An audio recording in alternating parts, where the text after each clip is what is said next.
All right, welcome everybody to the Drummers Education Connection. We are back here as we are every Tuesday morning at 11 a.m. Pacific time to talk about drums and drumming and drum education. And sometimes we get to interview some really special guests. I'm here with my good friend Rick Stojak, who's down in San Diego. Hey, everyone. Bart Robley down in Fullerton, California. And today I am super, super excited to introduce to you, if you don't know him already, a good friend of mine from Oakland originally. Is that right? Oakland originally? Yeah. John Mater. John has been playing recently in Hamilton in Los Angeles. He was also on the tour to Puerto Rico with that show. He's played a whole bunch of shows in the San Francisco Bay Area: Rent, Wicked, Mamma Mia, Lion King. He's the first call drummer for those Broadway shows that are touring. Yeah. And currently he's also playing with John Fogerty. He's played with Steve Miller, with Pat Benatar, with Maceo Parker, Pee Wee Ellis, and Fred Wesley. That's a dream gig for me. And I know I'm missing a whole bunch. Oh, you've toured opening for The Who, right? Yeah. And you played with Pat Benatar. Did I miss anybody important? Booker T. Booker T. Oh, also really big, yeah. And Carl Verheyen, great guitar player. Yeah. John is also an established educator. He's been teaching for a long, long time, and he's an endorser of Dixon drums, Sabian cymbals, Vic Firth drumsticks, and Macallan Scotch. No. I'm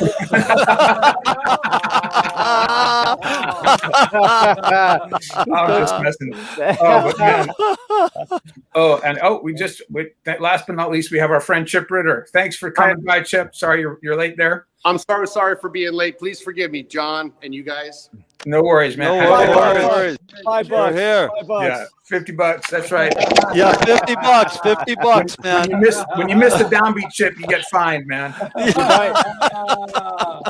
You're buying breakfast. Yeah, that's right.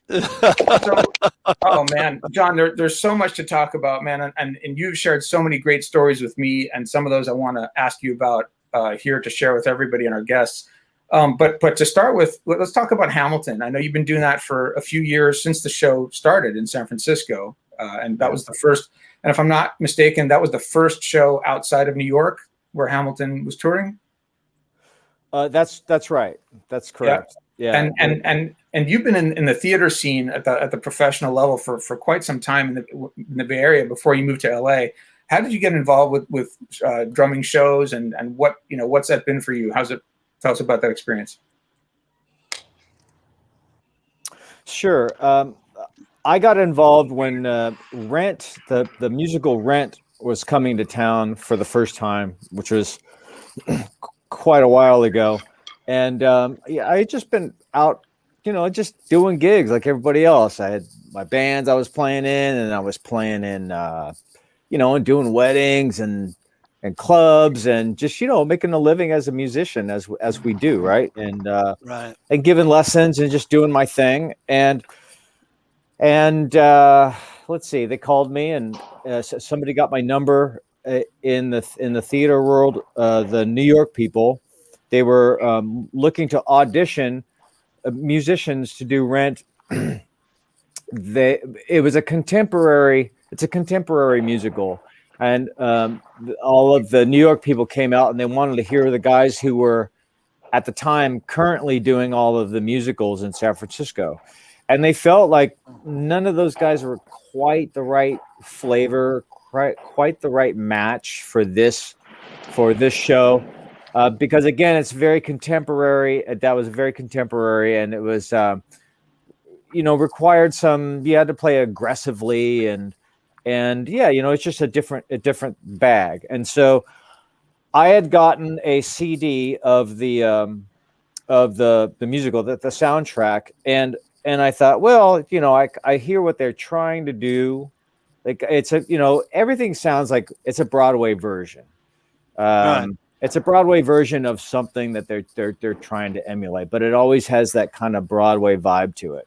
Mm-hmm. And that's not a bad thing. It's definitely a signature thread through everything. I'd say Hamilton is probably the closest at really nailing like the hip hop rap vibe super authentically. Mm-hmm. But the music for Rent was, as I said before, it was pretty aggressive, and I like aggressive. You know, I had been playing with a local band, and we opened for Billy Idol. We were doing gigs opening for Fishbone and Red Hot Chili Peppers. So I was used to really digging in. And I heard a similar vibe in this music. And so I just thought, all right, I'm going to go play as loud and as aggressively as I can. And they're not going to like it. And that's fine. But I'm going to play the music the way I think it's supposed to be played. And so I did that, and the conductor, Boko Suzuki, really great conductor, he came over to me after the first song, and he said, "I love your playing. Are you interested in doing this?" Wow.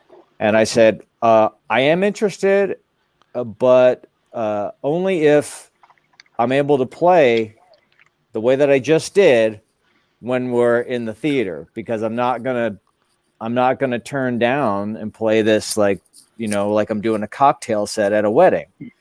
And he said, no, you'll be in plexiglass. You'll be able to play as aggressively as you want. And I said, great, I'm in. So that began my career in the theater. And then the people from New York gave me a call. Michael Keller, who's a national contractor for all the musicians doing the shows, he called me and said, after Raitt, he said, we're doing this new show. We're going to premiere it. We're going to do the world premiere in San Francisco. And I have a feeling that you'd be really good for this. Are you interested in doing it? And I said, sure, of course. I didn't know what it was. He said, it's like kind of legit, like really legit. There's some contemporary stuff, and it's also very orchestral. And I know your reading is really great, and I just have a feeling you'd be a good fit. And I said, it's great, I'm in. They said, awesome.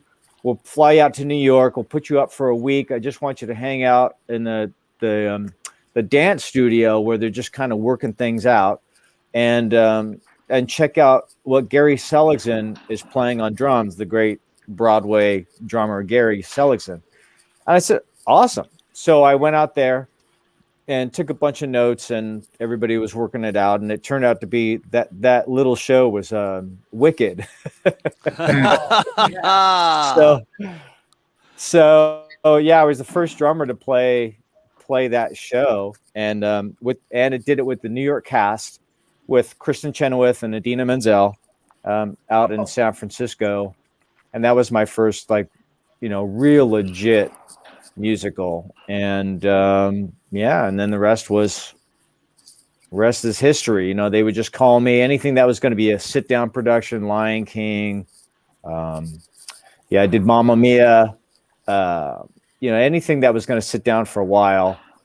And then Hamilton came along, and Michael Keller called me and said that the show is coming to San Francisco, and he said we'd love it if you did. We'd love it if you did San Francisco, but we'd really love it if you also did Los Angeles. And Los Angeles had been on my radar because I had been coming down here for about 5 years doing gigs with Carl. Carl Verheyen, great guitar player from Supertramp. I'd been coming down and doing a bunch of gigs at the Baked Potato for the last 5 years, and of course touring with him.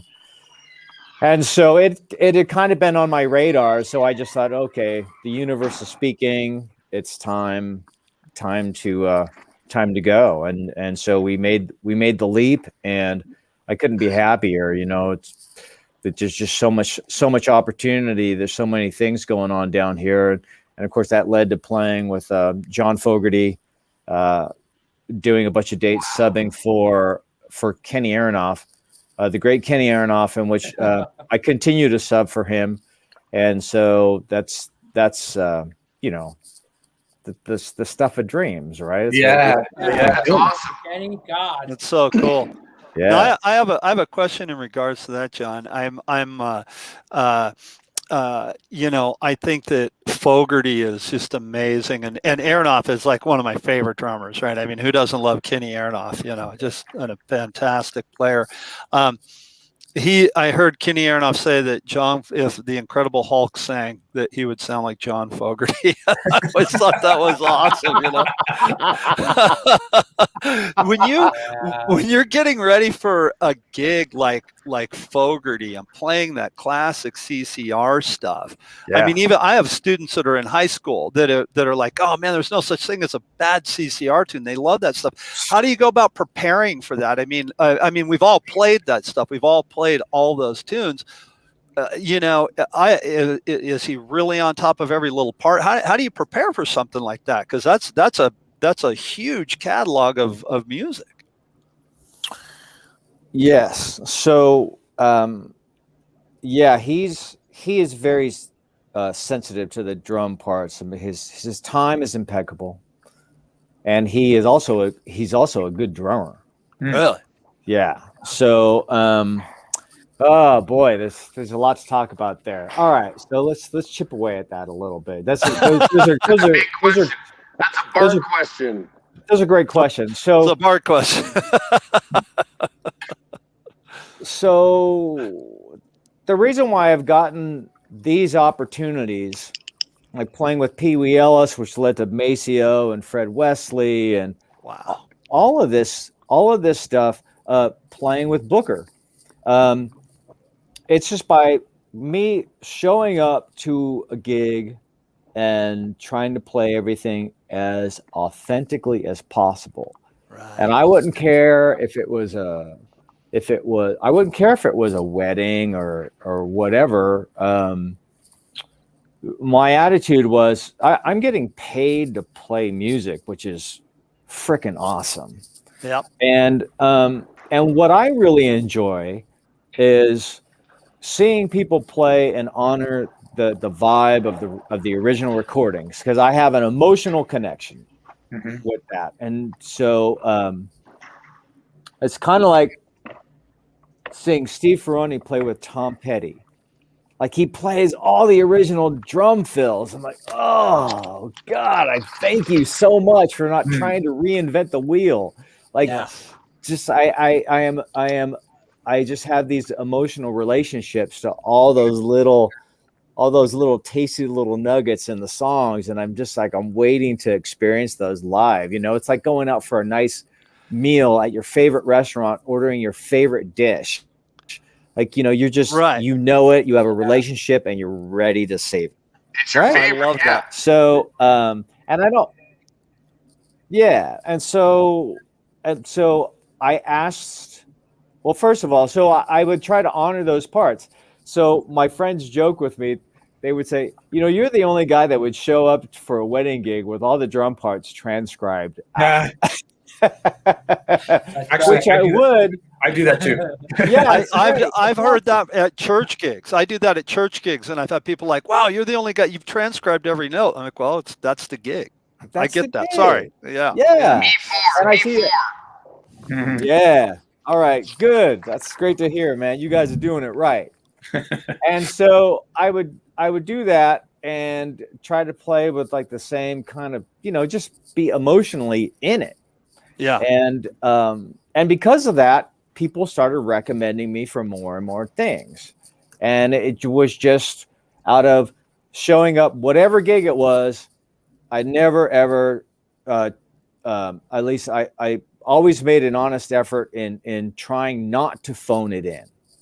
Right. Like the great Steve Gadd said, often the secret to success is just trying. And I just thought that was such a heavy thing to say. It's so simple and so poignant. Yeah. And I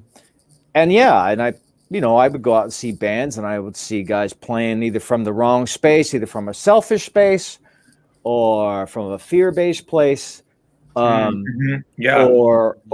not being emotionally present at all, just like, maybe thinking a little bit too much about technique, and I can hear the critic in their head as they're playing and concentrating, and it's like, that there's time, there is a time for that. There is a time for the inner critic, and there's a time to be analyzing. It is not on the bandstand. Right. It was Sonny, wasn't it Sonny Rollins that said you can't think and play at the same time? that's brilliant. Yeah, I mean, you can't. You've got to, exactly. You've got to analyze yourself. You've got to work on your parts, and that's for the practice room.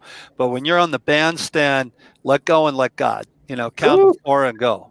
Right? It's so true, and that's something that is. It's kind of like a meditation, in that you kind of have to find that zone, and sometimes it's work, and sometimes sometimes you feel like you don't find it. Sometimes you spend the whole night trying to find it, but at least you're trying to find that space. Yes. And trying to let go of that inner critic and judging your last fill and just like, there's so many traps that we can get into. Yes. And but anyway, so yeah, I'm playing at a club with Carl down here, and I'm just doing my thing, and a fan of the band says, I want to introduce you to somebody on the break. If you have a chance, come by our table. And I said, sure. So I was introduced to Julie Fogerty. And of course I went, wow. Yeah. And so she said that, oh, I really love your drumming, and I hope you don't mind. I took some footage of your drumming to show my husband, John. And I said, absolutely not. You can take as much footage as you want.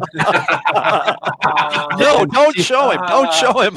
Yeah. She said, we have some dates coming up, and Kenny's super busy, and I'm thinking that you'd be a good match with my husband.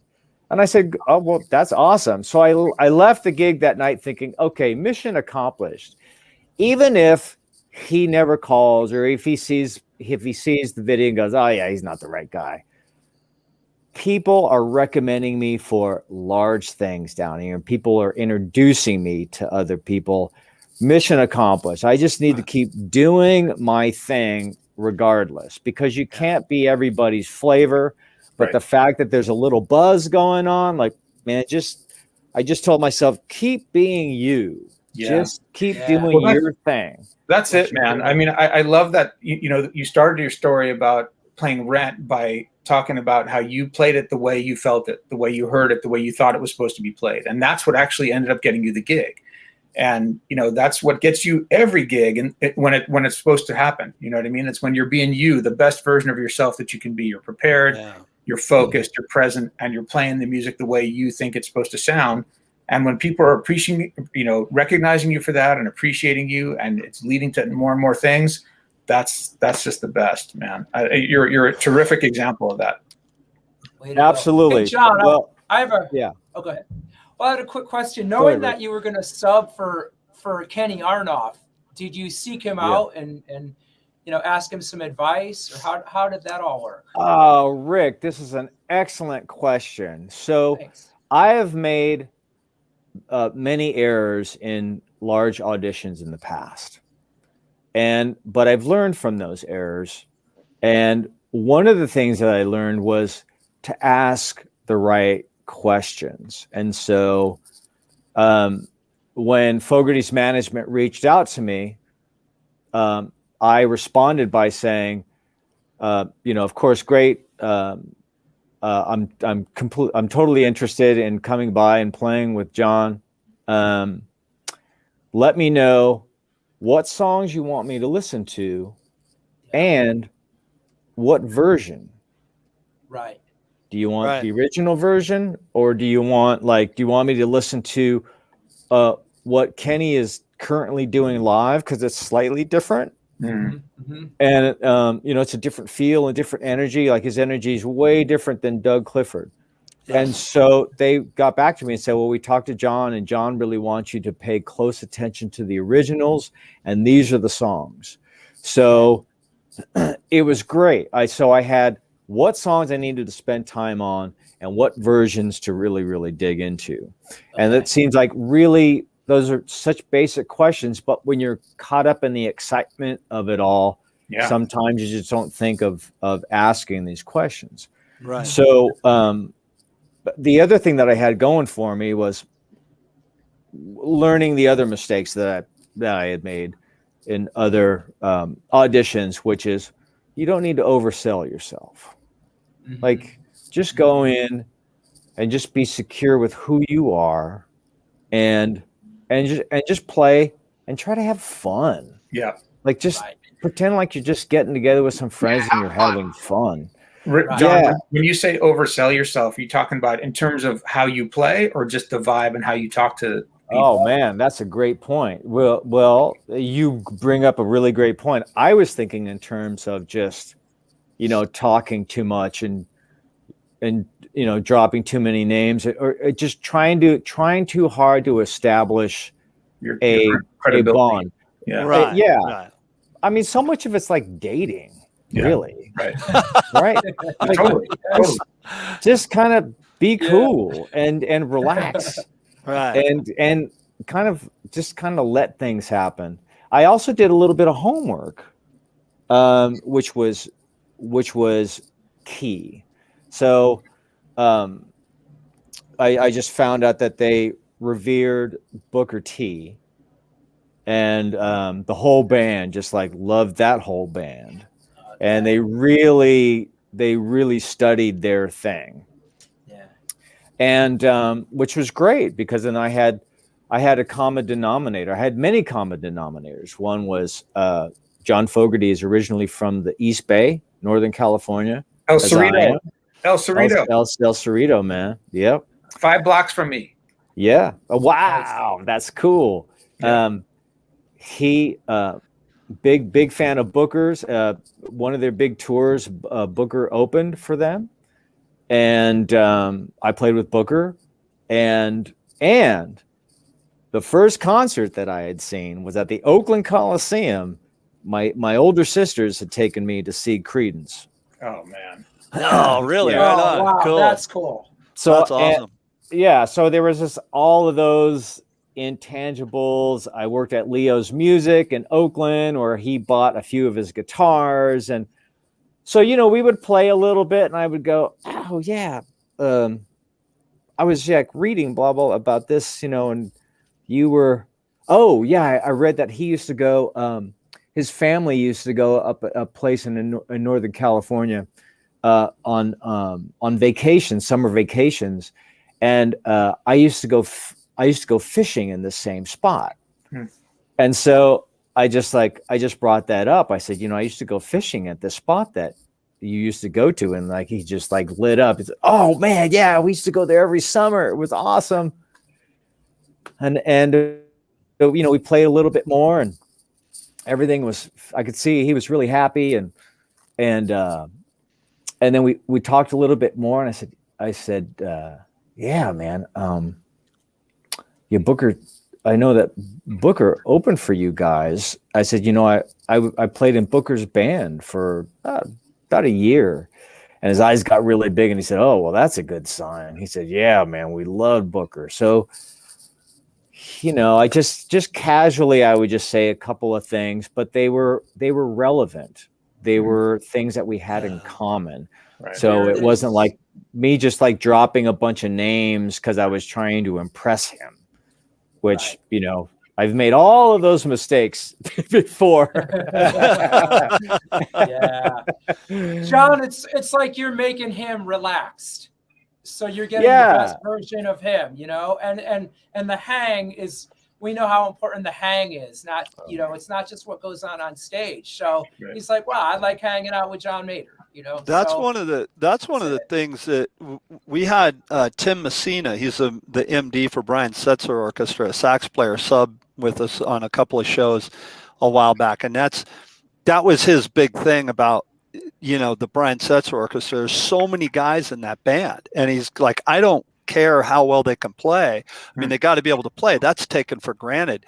It's about the hang. Can you live with this person on a bus? Can you go out to dinner? It's all about the hang. That was his big thing. And it's so true. Just being a person, being a human being, Well, you're going to go on tour with these people or record, and that's a lot of time that you're going to be hanging out with these people, and you want to get along. You want to feel like if the vibe is there, the music's more likely to be there, And the musical vibe. Yeah, but even the personal vibe. I mean, if the personal vibe isn't happening, man, the music's going to suffer for it. Big time, yeah. Absolutely. Yeah. You guys are both saying the same thing. Absolutely. And it's great to be to have the appropriate skill set developed. Mm-hmm. But, you can't be a guy like, nobody's going to want to do a gig with a drum nerd. Yeah. Like, so you can't be like, it's great to be dedicated to your craft, but you have to explore other subjects. Like, you have to be able to, it's great to be able to talk sometimes a little bit of politics. So it's great to have other hobbies. So, yeah, I mean, I would be out on the road with Stu Ham, and we would be talking about golf. Oh, or I got a lot to talk about golf. Billy Sheehan talking about fly fishing. Yeah. And these guys light up when you're talking about other stuff because we all do enough music. It's just nice to get some other stimulus involved in the relationship, or great wine, or what's your favorite restaurant, or it's just like small talk. And for a long time I discounted the value of small talk, that it's actually not small, that's actually the glue. You have a couple of good jokes, you have some, and really it's people skills, right? It's having people skills. And I remember when I was, I think it was 18, and the great percussionist vocalist Vicki Randall was from Northern California, and this was long before she was on the Jay Leno show, the Tonight Show. I was seeing her in clubs, and she was phenomenal. And I remember it just like yesterday. I went to see her at a club, and I think I took Bart into the city, and so she offered to give me a ride home, and we were chatting, and I said, Vicki, I'm just I'm young and I'm trying to develop my career. Do you have any advice for me? And she looked at me and she said, make friends, because people recommend and hire their friends. Yep. That's she just dropped a 24 karat gold brick on me right there. That's great advice. Yeah. And I keep on having to relearn that. I get insecure just like everybody else, especially if I'm around these big guys and I have to, have an internal conversation like, just be you, bro. Just, dial it back, just relax. It's all good. Hey, but I get excited just like everybody else. I get starstruck. Yeah. Hey, to all those students out there, when he says friends, that means people that you actually know and talk to, not like clicks on social media. Yeah. Talking real friends. Oh, Rick, man, you guys are nailing it. You are nailing it. So yes. John? Yeah, go ahead. John, I don't know if you can hear me. Apparently my mic is cutting out. I apologize for that, you guys. I got you. But I wanted to know, have you ever read Kenny Warner's book, Effortless Mastery, before? Oh, man, you guys there's like a Vulcan mind meld going on here with you dudes. Oh, that book changed my life. Changed my life. And by the way, the meditation exercises are also incredible. Very, very powerful. Yeah. That's an excellent book for you guys out there in the audience. This is a book written by a fabulous keyboard player from New York, and it's all about what we do, how we get in our own way as performers, and how to circumvent that. And it is a life changer. It has changed my life so much, and highly, highly recommended. Yeah, God, I'm so glad. Chip, thank you so much for bringing that book up. Oh, it's great. That is John, great could you get into that more about how how we get in the way? Absolutely. There is a it's in the beginning of that book, Kenny Warner says, have you ever noticed that you're playing at a club and it's about 10:30 at night. The club is packed, and you see some of your colleagues out there, and you think, "Oh man, I'm going to really play my stuff now, and impress my colleagues." And you're playing, and it's good, but you're also feeling like it's not really transcendent. Like it's not like you're not really lifting off. It's more than adequate, but it's not that special thing that we all strive for. And then it's the end of the night. It's last call.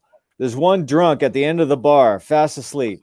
You get up, you have to play because you're hired to play for a certain time. You get up there and play, and you blow the roof off of the place. That was like reading a page out of my diary. Yeah. Uh-huh.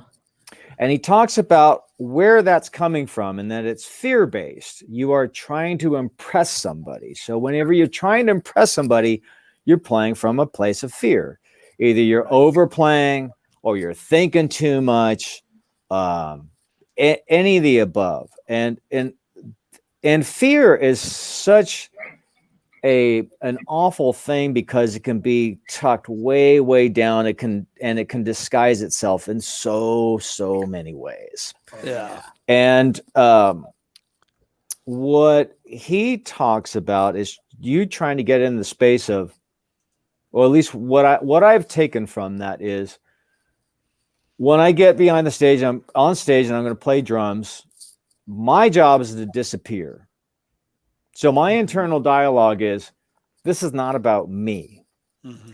This is about me disappearing in the music and allowing the music to come through me. Thank you. All right. And then hopefully I can help take everybody to a different place emotionally. Like we're kind of shaman in a way, our thing is, thing is to give people what we were given. The reason why we're all here is because music reached out and grabbed us emotionally. Mm-hmm. You didn't look at that and go, "Oh, that's a really great flamadiddle that guy did around the drums. I gotta learn how to do that." No, it was just like the vibe. At least for me, it was the vibe. 100%. Yeah. And so, that has really helped me.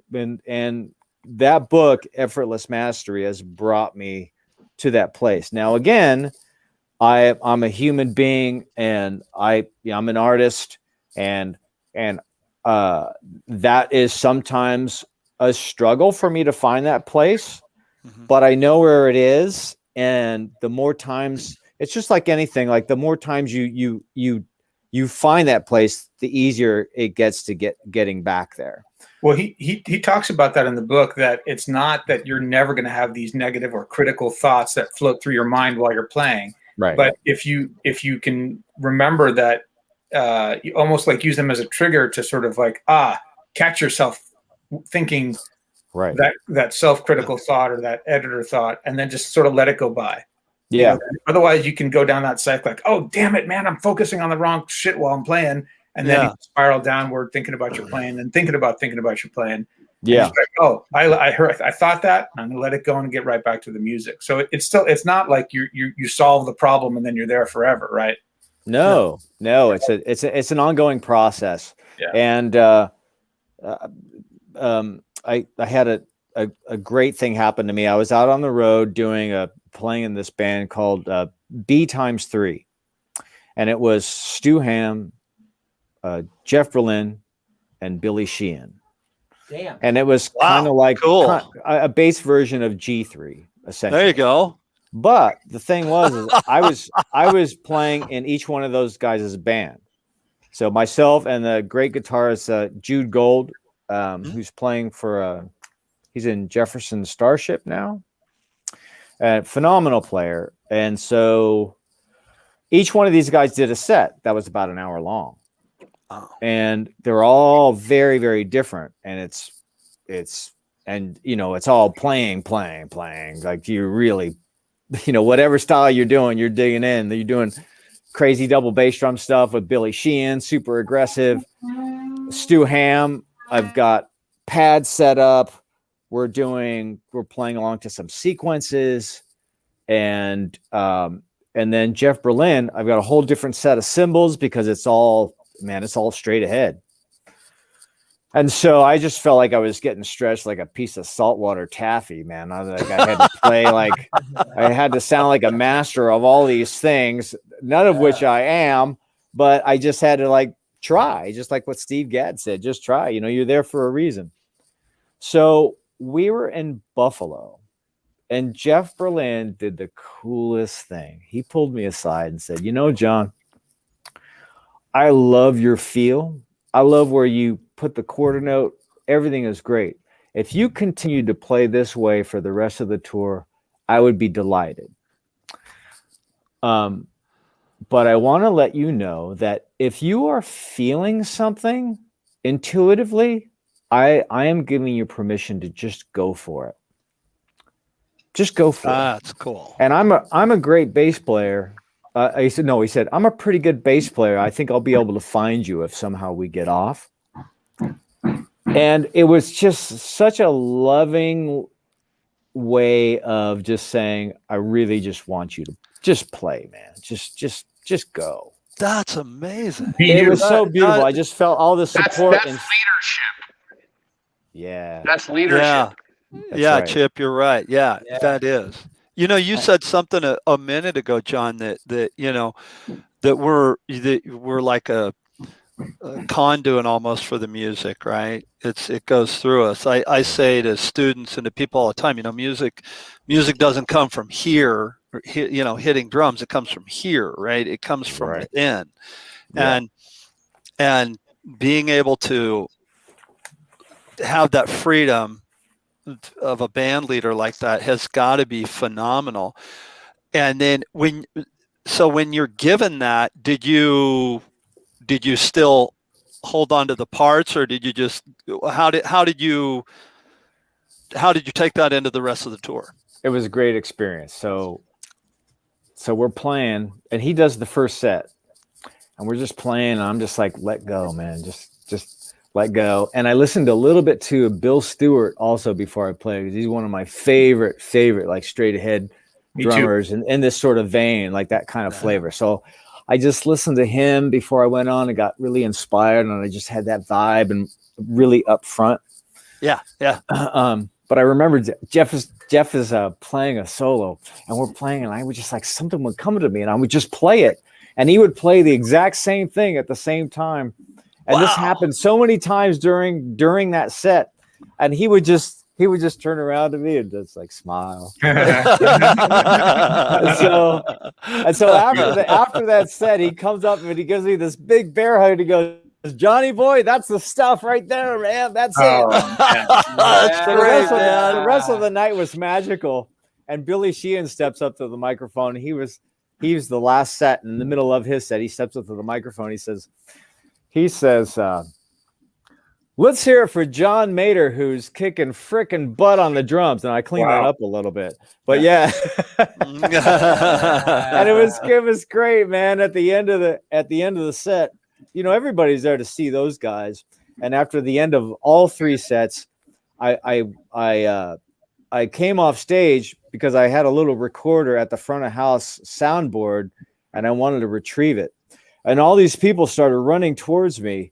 And I looked around because I thought maybe it was, Billy was behind me or something, because he's from Buffalo.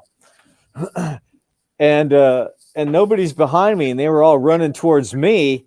And they were all just patting me on the back and shaking my hand. Dude, man, that was awesome. That was great. So it was a real incredible breakthrough moment for me. Evening. So yeah, and I love Jeff dearly for helping me, for guiding me, and help pulling me up. He pulled me up, and this is a great thing. This is what playing with great players is supposed to do. That's their job. And sometimes that's our job if we're one of the I don't know, for lack of a better term, more experience. Mm-hmm. If you're the more experienced player, then it's your role to give everybody that kind of love and support through your words, through your vibe on stage, what you're playing and to bring everybody up. A rising tide raises the ships all together. Woo! So it's, Oh, you know what I mean? There you go, Chip. Oh, All right. Chip. I got to hang out with you guys more often because I can Well, man, you're you guys are my welcome back people. anytime. You're welcome back anytime. You're with family. Yeah, I can tell. So Did yeah, you- that's it. Do you feel, John? Sorry, I didn't mean to interrupt. Step on you No. there.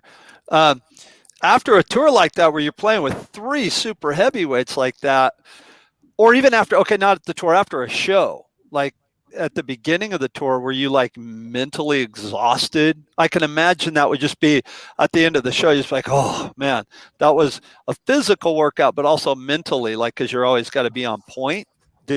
Was it like that?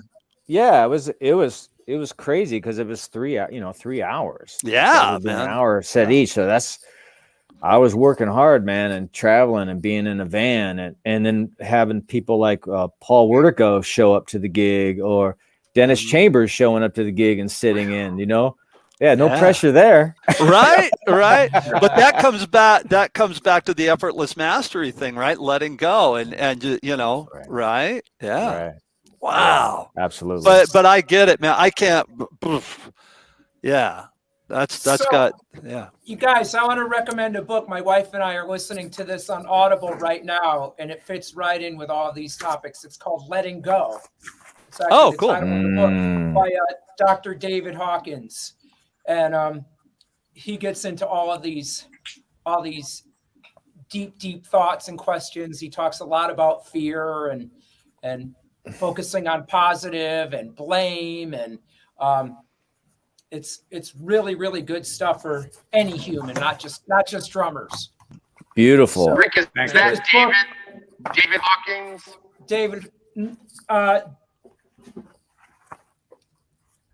David Hawkins, MD. David R. Hawkins, MD. Letting Go. I love that stuff, man. Any of that sort of mental mindset, self-help stuff is so important. It's so important because like you said a minute ago, John, I mean, sometimes you're playing a gig that isn't a great gig, right? It's just like, oh, we got to get through this one, but mentally I think those ones can be really challenging too, because you're like, it's sometimes it's not the ideal situation, but you've been hired, like you said, you've been hired to play music, and you're at maybe a higher calling at that point. You got to, okay, let's really dig in and do this. And I love that stuff, man. Anything like that. So great suggestion, Rick. Thank you. John, I'd like to ask you about preparation. I remember John and I both taught out of the same music store back in the early 90s, in this little cubby hole under a stairwell. You remember that spot? Oh yeah. And I remember a couple of your students who I was talking to, and one of them showed me a chart that you would transcribe. And at the time I hadn't yet transcribed any charts really. And I was like, wow, that's really cool. You've got that whole Chili Peppers tune all written out for you that John took care of. And then every time I've ever seen you, in any professional context, you're like uber prepared. We talked about Hamilton and how when you got the book, first you went to New York to suss out the vibe there and listen to the drummer play for a week, shadowing him in the pit. And then you got the book yourself and practiced it, like, what'd you say, like 8 hours, 12 hours a day for 2 weeks before the first rehearsal even. Nice. Right. Yeah. And then you've got 2 weeks of rehearsals with the band. So you're coming in like knowing your parts cold. And it just seems to me like that's a big ingredient to your success. It's like you're prepared. Yeah, I don't sound very good if I'm not prepared. I just don't. Like, it just that is, and I don't have as much fun. Now, it's different. Like if you're doing a bar gig and you're just playing with friends for fun, and it's like that thing, then, and you're just playing off the cuff, that's fine. But for these other gigs that require a bit more precision in the parts, I just have to put the time in, man. I just like, and I don't care about what any other drummer needs to do. I know what I need to do to sound good, and I'm just going to do it. It's that simple. if I need to practice 15 hours a day to make this happen, like I had a gig with Oz Noy. I was doing Wicked in San Francisco, and Oz came to town and he heard me play. I was playing the opening band, and then he reached out to me the next time he came to town and asked me if I wanted to do the gig. And I was just like, oh man, I love this guy. I just like, I bought 4 of his CDs at his gig, and I never buy CDs at somebody's gig. I was just so blown away. I just felt like he's kind of the next John Scofield in my mind, and so cool. Who I'm a big fan of. And so I took the gig, and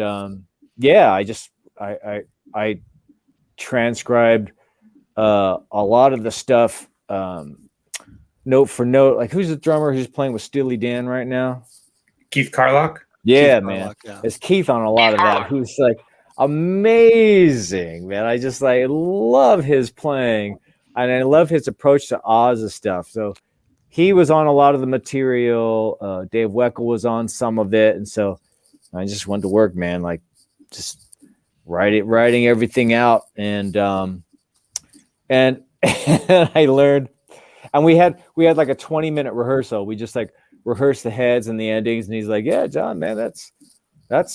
He said, "That's the stuff right there, man. It's like, that's it. Like, great." And we did the gig, and it was a lot of fun. And of course, the night prior, he played in Los Angeles with Dave Weckl, so it was like, okay, wow. Kenny Werner. Right. But I will say that does bring up a topic. Like, that day for me, that gig went well. It could have gone a lot better because, I did not plan my time as well as I should have, and I didn't quite get enough rest. I had been playing Wicked and spending so much time on practicing for this gig that I was a little out of balance. And this is something that's really important to address, because we have to be well rested to do what we do. It requires a lot of energy, and the multitasking that goes on is amazing. And there's studies that show that we put out the amount of energy that's equivalent to an Olympic athlete. Yep. And so you have to be aware of that you can't run around and do a million things, especially a big gig in town, in your hometown, because the tendency is, oh yeah, I'll take a few students today, and I'll fix the toilet, and I'll clean the house, and you're not realizing, well, you're a professional musician and you're doing a gig that requires a very high level of performance, and so you have to prioritize.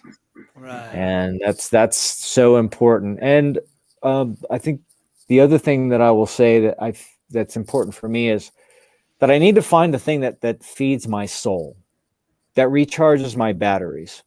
That might be maybe that's sleeping 8 or 9 hours or 10 hours a night, or going to see a movie every now and then, and or unplugging, like having technology-free days. For me, wilderness backpacking gives me that, and so I get up to the mountains. I go for a couple of days by myself, and then I meet up with a friend of mine. And I'm just out there taking in beauty. I've got no technology, and I'm way back 20, 25 miles back in the wilderness. There is nobody around. And that really, really recharges me emotionally and physically. And it's so important to know these things about yourself. Know what you need, and make sure you prioritize that. It's so important. Like, it's not just work that should be the priority. It's rest should be the priority as well, and equal priority, because it affects the quality of your work. And so Yeah. How do John, you how do you balance? Oh, go ahead, Jeremy. I'm just Sorry. curious how you get your kick drum into the wilderness 25 miles. That's kind of a long way. I got a question. I have the wait. I got the question. REI backpacker ultralight bass drum, man. It's awesome. Yeah. Dude, now you're speaking my language because I love everything at REI. Everything I could go into REI and just I'll take everything here. I love everything at REI. Okay, I got to say that. Okay, Chip, go ahead. You have a question. Sorry. Yeah, John, I have a question. When it comes to prioritize and time management, which you obviously have gotten down better than me, how do you end up like but I'm serious, do you have somebody that you go listen to learn more about scheduling your time? Sure. Yeah. I mean, like when I was playing Wicked, I hired a business consultant. I just thought, oh, I'm a drummer. I don't know anything about business.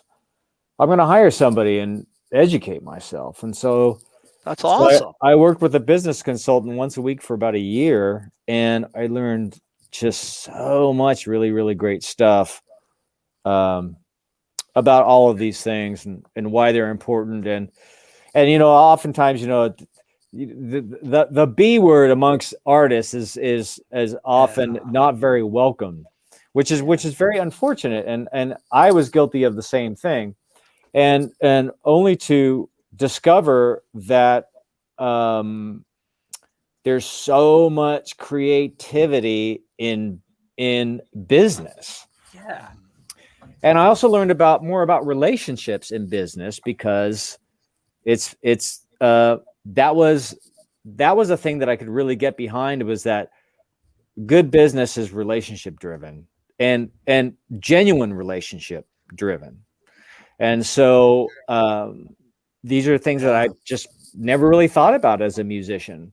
So, and I'll give you an example. Like somebody called me and said, "Hey man, if Carl Verheyen ever needs a bass player, then I'd be interested, you know, let me know." And my thought was, well, I have reached out to you a half a dozen times and you've never responded. And now you're calling me because you want something. How does that make me feel? Mm-hmm. Right. Doesn't make me feel very good. And there's another great book that I would recommend that my business consultant, her name is Elaine Betts. B as in boy, ETTS. She's fabulous. She recommended this book called Never Eat Alone by Keith Ferrazzi. Never Eat Alone. Never Eat Alone. Keith Ferrazzi. 2 Z's at the end, ZZI on the end.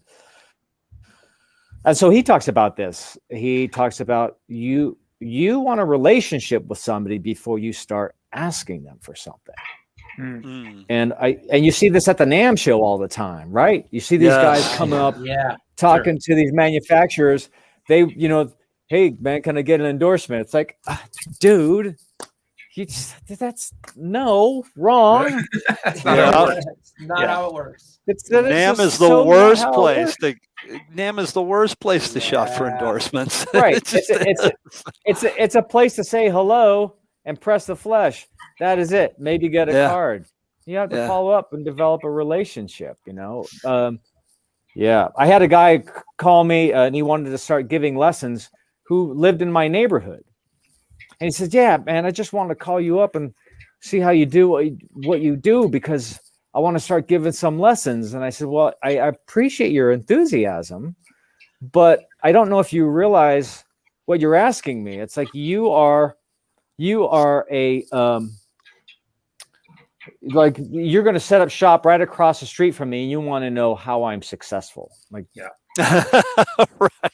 Yeah. And you've never called me before. You live in my neighborhood also, and you've never called me before, asked you want to go out for coffee or anything. So a double infraction. And he really couldn't understand why I was like, I was angry. I was offended. Fair. Yeah. That's fair. I was offended. And he was shocked. And I think this is a lack of awareness on musicians And and when I tour with these bigger guys, it's not like they're successful by like some stroke of luck and it's magic and all of that. Of course, there's a little bit of being in the right place at the right time, but all of these people have got incredible business skills and have got incredible people skills. Yeah. So, and you just, it's the B word is not a bad word, people. It's great. Like it'll get you owning a house, doing what you love to do. It's not a bad thing. Right. I thought it was all about success. Was all about fast paradiddles on the feet. Yeah. That's how you get success. I thought that was it. John, That's it. Yeah. you speak of developing relationships, and I've been blessed to develop some of my own in the business, in the industry. And I was wondering, one of my teachers, I took a lesson from Glenn Sobel recently. Are you friends with Glenn Sobel? I am. Yeah, he's great. He's awesome. Yeah, he is, Yeah. man. Wonderful player. Another Sabian artist. Right on. Yeah. Yeah, he is. Player, We're great all a guy. big Sabian family Yeah. here mostly. Yeah. Yeah. Well, That's speaking of lessons, fantastic. I've got to say, John, one of my regrets is that I didn't get to take some lessons with you before you moved out of town. But nonetheless, I have learned tremendous things from you over the course of several years of knowing you. And I appreciate you for everything that you've done for me and for the drumming community here in the Bay Area, and that you continue to do for all the people that hear your music, man. It's just a treat to watch you play. And you're always so generous with your time. And thanks for coming on our show today. It's been a real pleasure to have you.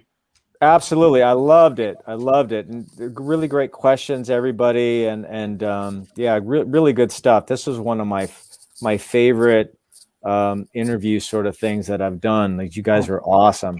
And Jeremy, I also love your book, by the way. Oh, thanks. Really, buddy. really great. Oh man, Jeremy's Really great. book is fantastic. And Jeremy, thank you for mailing me the hard copy. By the way, he just got a reprint, and I read mine the first time through on a tablet.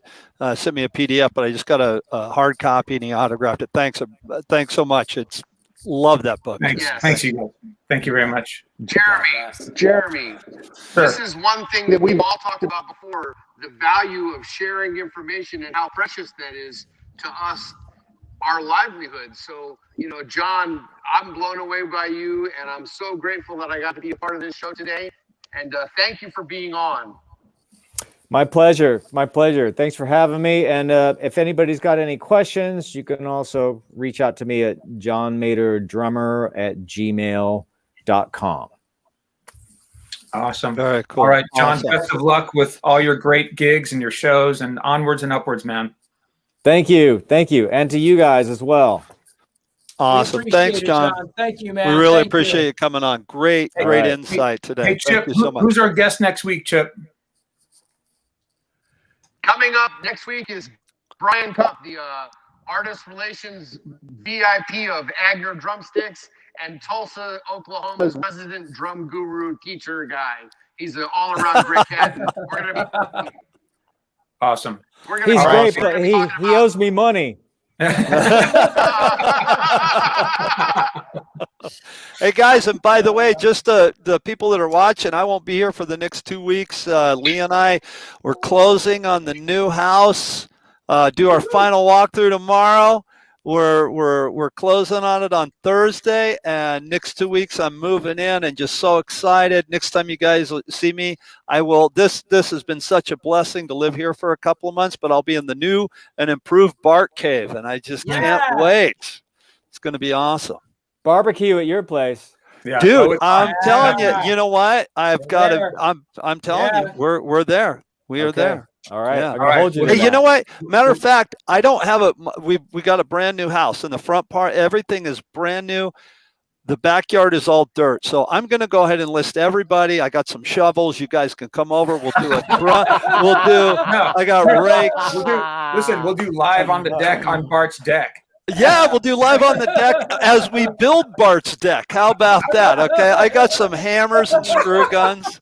dude. There it is. I'm sorry, My you're breaking wa- up. You're breaking up. Yeah. I can't hear you anymore. Hey, no, we'll do a drum motif. I'll love it. I don't think Leo will like it too much, but we'll have, instead of having planners, we'll have drums on top of things. There you go. It'll be awesome. It'll be awesome, guys. All right.